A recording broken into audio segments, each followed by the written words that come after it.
La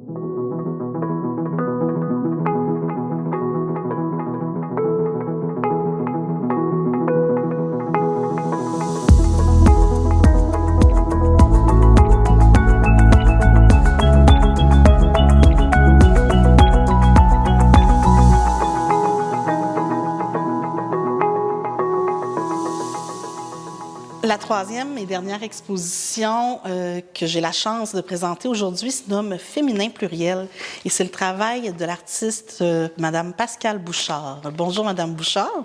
Bonjour à vous, Madame Pascale. Merci d'être là, c'est vraiment le fun. C'est d'autant plus agréable pour moi, laisse-moi te le dire. Ah oui? Ah oui, vraiment. Puis, tu sais, comme vous savez, on présente surtout des gens de la région. Vous êtes de l'extérieur. Oui. La région de Granby, je pense. Oui, je suis dans l'Estrie depuis déjà 25 ans. Merci 25 ans. Beaucoup de vous être déplacé. Merci de venir nous présenter votre travail qui est vraiment unique. Donc là, je veux qu'on en parle, bien sûr. Pouvez-vous me parler de votre parcours artistique et surtout, qu'est-ce qui vous a amené à l'encaustique? Oui, parce qu'au départ, moi, j'ai étudié pour être enseignante en arts plastiques. Je sais ce que j'ai fait pendant 7 ans. J'ai enseigné au secondaire. Après ça, j'ai bifurqué. J'ai quitté l'enseignement pour devenir travailleur autonome. Et là, j'en ai fait des affaires. J'ai fait des murales. J'ai ouvert un commerce de matériel d'art. J'ai travaillé avec les personnes âgées. Oh. J'ai fait des décors, blablabla, tout ça. Et quand j'ai ouvert mon commerce de matériel d'art, c'est là que j'ai découvert l'encaustique. Je connaissais même pas le médium. Oui, c'est en allant visiter une foire pour les produits d'art que je voulais vendre à ma boutique aux États-Unis, que j'ai rencontré quelqu'un qui peignait avec un pinceau chauffant. Puis fait que je suis partie avec des petits échantillons qui avaient l'air des petits chocolats de couleur. J'ai mis ça dans mon sac, puis j'ai consulté une artiste de la région qui habitait pas loin, puis c'est elle qui m'a donné les débuts, les bases de recettes et tout ça pour l'encaustique. Fait que c'est en 2012 que j'ai découvert le médium. Ah, je n'avais jamais entendu parler avant. Bien, c'est pour ça que je vous remercie d'être là, de me sortir de mon ignorance. Moi non plus, avant de voir votre dossier apparaître, j'avais jamais entendu parler d'encaustique. Vous êtes la première exposition d'encaustique qu'on reçoit au Carrefour culturel. Ah, bien, tant mieux. Donc, est-ce que vous pouvez nous expliquer c'est quoi, justement, de l'encaustique? C'est quoi cette technique? Au départ, l'encaustique, c'est vraiment...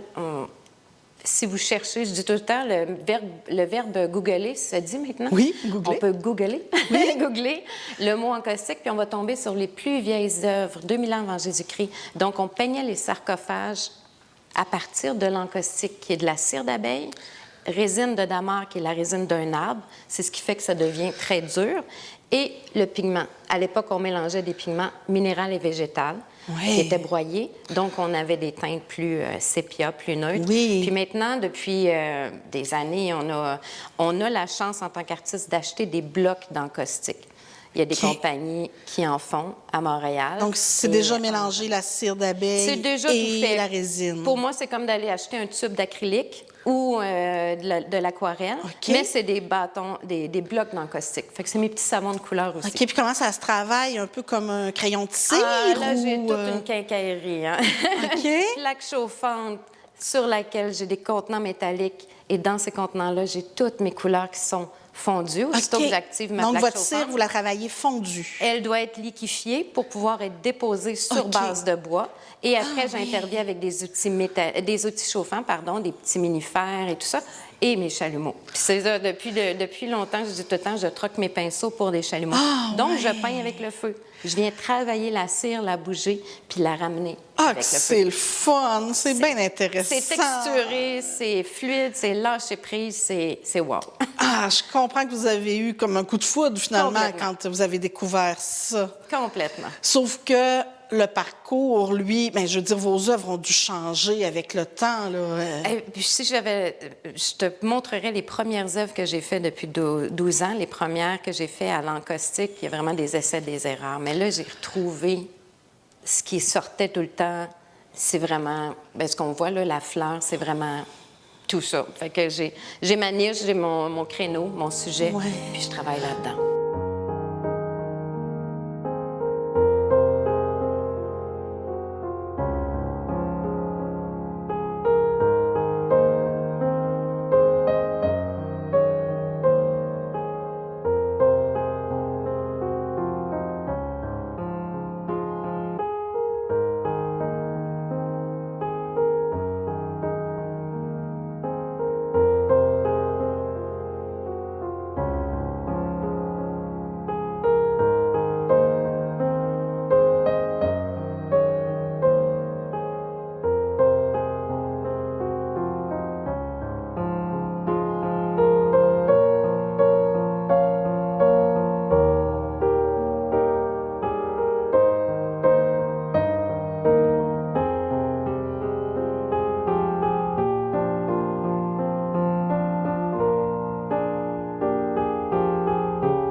Mais voulez-vous m'en parler? Pourquoi des fleurs?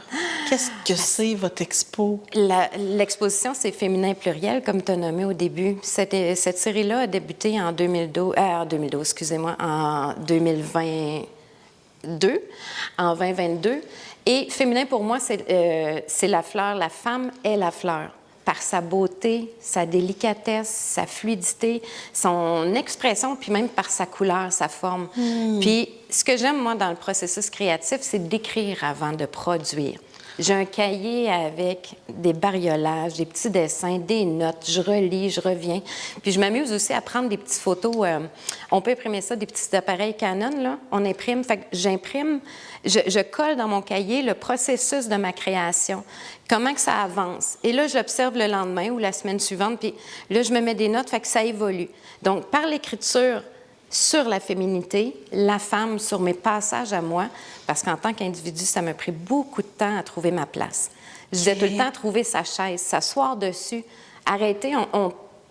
Une femme, ça offre beaucoup, ça se sent petite. En tout cas, je peux parler pour moi. Et souvent, mais la chaise, je vais m'asseoir sur le coin, je vais la prêter, mais à partir du moment où j'ai compris que la fleur, la femme, c'était mon sujet parce que je veux que par ma production ou par le moment d'une exposition comme celui-là, c'est de mettre la femme en tant que sujet par sa beauté, sa force, sa générosité.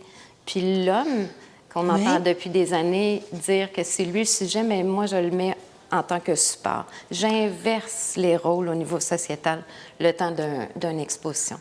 Fait que c'est par toute la force, la fragilité. Puis la bleue qu'on a derrière moi, c'est vraiment la couleur de mon enfance, ma couleur préférée. Donc, toutes ces séries-là qui touchent le bleu parlent vraiment de l'enracinement, mais de la volonté de laisser éveiller l'enfant intérieur en moi. Puis ça l'apporte maintenant beaucoup. Vraiment une beauté. Est-ce que c'est indiscret de vous parler des autres couleurs? Ah bien, pas du tout. Non, puisque le bleu, c'est votre enfance. Mettons, tout le mur dans les rosés, ça serait quoi? Bien, quand on est dans le rouge, dans le rosé, on est dans la force. On est vraiment dans la collaboration aussi, la force d'être unis. Mais il y en a une rouge elle s'appelle I Flirt with Life, qui est sortie dernièrement. C'est vraiment au ton de ce que je suis aujourd'hui. Je flirte vraiment avec la vie. La vie, ce qu'elle m'offre, ce qu'elle m'a offert, et j'y goûte à tous les niveaux. Ça donne un aperçu. Dans les teintes plus orangées, on est dans la chaleur, on est dans la femme qui est en relation, parce que je suis la mère d'eux, j'étais la conjointe d'eux et tout ça. Donc, c'est un peu une partie de tout ce que j'ai donné, un peu ce qu'on donne en tant que femme, tout simplement. C'est différents passages comme ça. Je comprends. Il y avait la orange, en tout cas, mais ça, c'est à découvrir. Oui, c'est ça. Là, je me questionne sur la Dame fleurie devant moi. Elle porte de nombreuses couleurs aujourd'hui. Elle est complète. C'est ça que ça veut dire. C'est vraiment super intéressant. Est-ce que vous avez beaucoup d'expositions à votre actif? Est-ce que c'est une de vos premières? Comment se déroule votre carrière, finalement? Bien, c'est ma première ici, dans la région de Charlevoix, à Baie-Saint-Paul. Donc, je découvre votre belle région. Mais depuis 20 ans, j'en ai fait. J'ai fait beaucoup d'expositions. J'ai fait beaucoup de symposiums au départ. J'ai fait des collectifs aussi, des duos, donc dans des salles, dans des centres d'art et tout ça. Mais mon bonheur, c'est que depuis 2 ans, je suis représentée par la Galerie Arteria de Bromont. Et j'ai eu la chance d'être vendue et d'être même représentée à New York, à Seattle, à Singapour. Et sérieusement, Singapour, drôlement, ma clientèle est là. Excusez-moi, mais j'ai fait un tabac en novembre dernier. J'étais hallucinée par le résultat. Vraiment, fait que j'ai pas eu le choix de reproduire puis de produire, donc c'est tout du nouveau. Votre travail touche beaucoup à Singapour. Singapour, New York, c'est des gros vendeurs. Londres et Seattle, ça bouge un peu. Mais au Québec aussi, j'ai une super belle réponse de gens que je connais de la région qui me demandent une œuvre. Souvent, ils vont me demander si je fais une commande spéciale, et ça, c'est non. Je ne fais pas de commande spéciale, je suis en processus créatif. Je vous suggère de me suivre, et je suis sûre qu'à un moment donné, sinon, c'est la vie. Puis il y aura un coup de cœur, il y aura quelque chose qui va vous parler. Ouais. Est-ce que vous devez être un peu tanné d'être toujours obligé de faire de l'éducation, comme là, je vous ai demandé de m'en faire?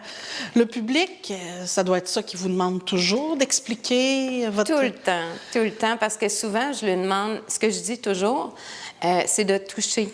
Quand j'expose puis je donne une démonstration, comme j'ai eu la chance avec vous, c'est que j'offre aux gens de toucher la matière.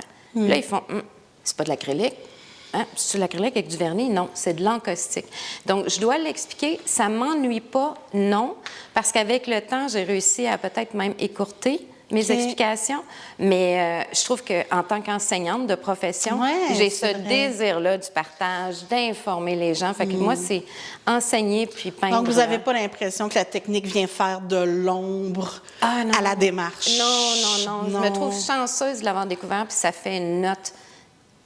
C'est une petite note qui m'appartient, mais tu sais, ça fait partie de ma signature. Oui, bien... Par la gestuelle, par le mouvement, la texture. Donc, ça fait partie.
J'ai aussi entendu dire que vous étiez assez impliquée dans le milieu artistique, surtout dans votre région là, de l'Estrie. Oui. Est-ce que c'est important pour vous? Qu'est-ce que vous faites pour... C'est quoi votre combat, mettons? Là? Je ne cesse de dire à des artistes, parce qu'il y en a beaucoup qui viennent me consulter, me demander des conseils et tout ça, puis je leur suggère fortement de s'impliquer. Être artiste, on est dans notre atelier. Oui, on a besoin d'exposer. Oui, pour rencontrer le public. Mais de s'impliquer au niveau de la culture. Souvent, on va chialer, la ville ne donne pas de temps. Implique-toi, fais partie. Moi, premièrement, j'ai fait partie de beaucoup de CA, de centres d'art. Donc, j'étais assise, je faisais des sélections avec le comité, je partageais mes idées, je participais aux accrochages, aux vernissages. Ça nous baigne dans le monde, ça nous fait connaître un réseau hyper important. Puis le dernier move que j'ai fait, c'est il y a 2 ans, j'ai dit la Chambre de commerce. Chambre de commerce de Granby, pourquoi? Parce qu'il y a une festivité à chaque année dans les chambres de commerce qui souligne les entreprises. Mais si tu es artiste, tu es entrepreneur aussi. Clairement. Tu fais partie du moteur de l'économie de ta ville. Donc, pour moi, c'était une nécessité d'introduire le volet. Et d'ailleurs, la semaine prochaine, je vais remettre pour une 2e année un prix en art et culture qui a été ouvert il y a 2 ans par ma présence à la Chambre de commerce. Félicitations! Lors du gala de distinction. Donc, il y a des artistes, de la musique, de l'écriture qui posent leur candidature. Donner de la place aux artistes. Donc, c'est de là mon importance. Dans le monde des affaires. Exactement. Tout à fait. Oui, vous avez raison. Est-ce que, en tant qu'artiste professionnel, il y a des défis que vous devez relever? Monétaire? Peut-être, oui. Est-ce que c'est difficile avoir une carrière comme la vôtre, là, avoir abandonné qu'est-ce qui nourrit? Complètement irrégulier. C'est vraiment un défi. Il faut initier dans des périodes creuses. Bien, sans être initié, mais c'est là qu'on travaille notre horaire. Que, dans mon cas, à moi, que je donne des formations, il y a un calendrier, une structure à avoir. Puis moi, je trouve personnellement que c'est ça le grand défi en tant qu'artiste professionnel. Et de trouver les bons endroits, parce qu'on peut envoyer notre candidature partout. On met de l'argent, on en sort de nos poches, mais c'est d'être pertinent, d'être constant, d'être structuré, d'être organisé. C'est peut-être mon côté rêveur d'artiste, de vouloir, mais de dire... Est-ce que c'est vraiment un bon choix? Fait que moi, c'est principalement mon défi. Donc, vous êtes une personne organisée, si je comprends bien. oui. Est-ce que vous avez un atelier où on peut aller vous rencontrer? Est-ce que c'est sur les médias sociaux qu'on vous voit? Comment qu'on vous voit? Principalement sur les médias sociaux. J'ai déjà accepté des gens à mon atelier chez moi présentement. C'est un petit peu petit. Je n'aurais pas la fierté, mais moi, c'est mon petit coin, mon bordel là, que j'adore. Mais pour me voir sur mes réseaux sociaux, c'est sûr, je suis partout. J'aime partager, j'aime donner, montrer visuellement ce que je fais. Donc, sur les réseaux sociaux, vous pouvez m'écrire à mon adresse courriel ou vous me suivez, vous allez voir sur mon site Internet les prochaines expositions dont je fais partie et tout ça. On va voir des photos de vous à Singapour puis à New York, oui, c'est ça? New York en septembre, Singapour en novembre pour une 3e année. Ah oui. Y a-t-il d'autres projets ou c'est vraiment La ceux qui s'en semaine viennent? prochaine, j'ai un bon défi de renouveler d'autres œuvres en 3 jours. Je vais voir ce que je peux faire. Mais la semaine prochaine, je suis en Estrie à Melbourne, dans le petit village de Melbourne, en Estrie. Un festival, un symposium? Salon empreinte d'art, en tant qu'artiste invité. Wow. Donc, je suis honorée de ça aussi. Ben oui, nous aussi, on est honorés, finalement. C'est une artiste internationale qu'on présente aujourd'hui. C'est du bonheur d'être là. Merci. Vraiment, c'est un honneur. Merci beaucoup, Madame Bouchard. Ça fait plaisir. Merci.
Ça a vraiment été un plaisir de vous recevoir aujourd'hui à la Culture en Action pour vous présenter les 3 sublimes expositions que j'ai ici jusqu'au 20 juillet. Donc, venez nous voir, n'hésitez pas. Impression charlevoisienne de François Terrien, Le couloir des allongés de Marie-Claude Boivin, ainsi que Féminin pluriel de Madame Pascale Bouchard. On a bien sûr nos 2 expositions permanentes également, soit le Studio Trad sur les techniques textiles charlevoisiennes et Espace Baie-Saint-Paul sur l'histoire et la culture de notre belle ville. Donc, je vous invite à venir nous voir. Je vous remercie. Bonne fin de journée.